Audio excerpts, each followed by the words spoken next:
Baik, bagian terakhir dari materi ini adalah tentang perbedaan antara user interface dengan user experience. Jadi apa saja perbedaannya kita akan bahas di bagian kali ini.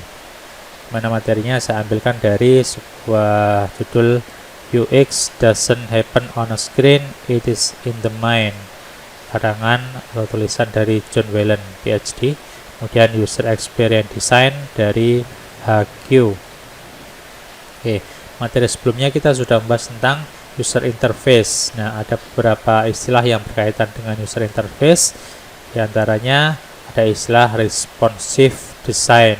Jadi responsive design itu adalah sebuah tampilan yang mengikuti dari ukuran layarnya. Kalau misalkan ukuran layarnya lebar, itu maka tampilannya akan mengikuti lebar.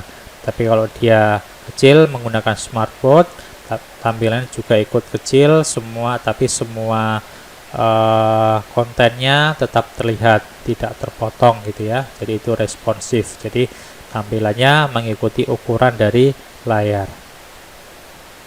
Kemudian ada istilah look and feel. Jadi bagaimana tampilannya, apakah tampilannya itu cerah, tampilannya itu gelap dan sebagainya. Nah, itu adalah tampilan.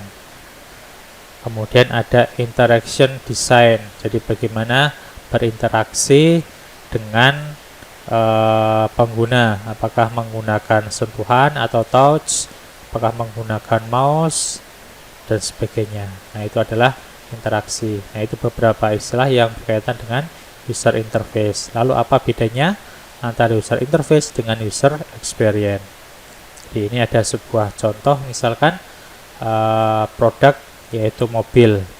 Maka user experience-nya adalah bagaimana ketika seorang pengguna itu menggunakan produk mobil itu. Jadi kalau mobil itu digunakan di sebuah jalan yang bebatuan, maka bagaimana pengalaman si pengguna itu, apakah masih tetap nyaman atau tidak ketika melewati jalan berbatuan itu.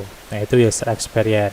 Nah, kalau user interface itu berarti tampilan dari mobil itu, di mana letak setirnya, kemudian bagaimana dashboardnya, kemudian bagai radionya seperti apa, kopling dan sebagainya seperti apa. Nah, itu adalah tampilannya atau interface-nya.